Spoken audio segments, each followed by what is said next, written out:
Let me tell you right away, this story is more tragic and horrifying than anything you've ever heard. While preparing this video for you, I was overwhelmed with deep and sorrowful emotions. You will feel this intense emotion in every second of the video. Get ready for what you're about to hear. Junko Furuta was born on November 22, 1971, in Misato, Japan. She was a high school student known for her honesty, hard work, and likable personality.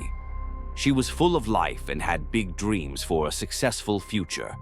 Unaware of the horror awaiting her, she was on her way home from school when, on November 25, 1988, Junko Furuta was abducted by 4 young men as she left school. These boys were linked to a local gang, the Yakuza. They took her to a house where she was held captive. They subjected her to unimaginable and cruel forms of torture, many of which had never been tried before. They took pleasure in her suffering, laughing and screaming amongst themselves as they tormented her.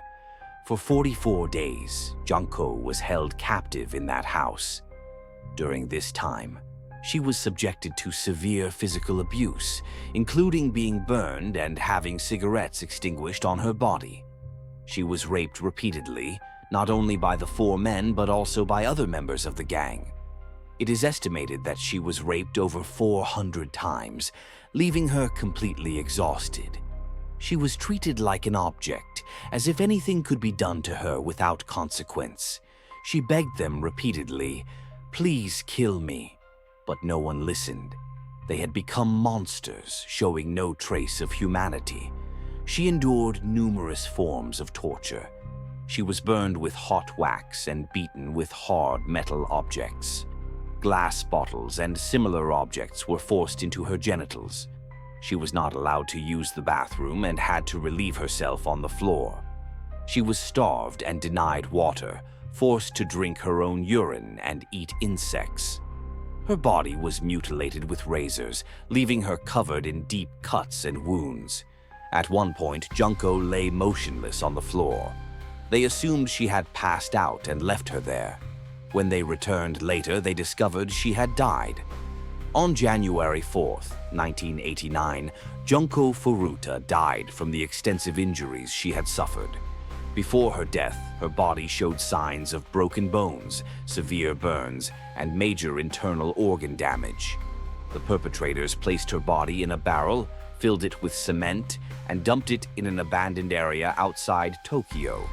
The 4 young men responsible for this crime were Hiroshi Miyano, Nobuharu Minato, Yasushi Watanabe, and Joe Ogura. They were arrested shortly after the crime. However, since they were all under 18, they were tried as minors. Hiroshi Miyano received a 20-year prison sentence. The other offenders received sentences ranging from 4 to 10 years. These sentences deeply dissatisfied the Japanese public, many of whom believed the punishments were far too lenient. The case of Junko Furuta sent shockwaves through Japanese society.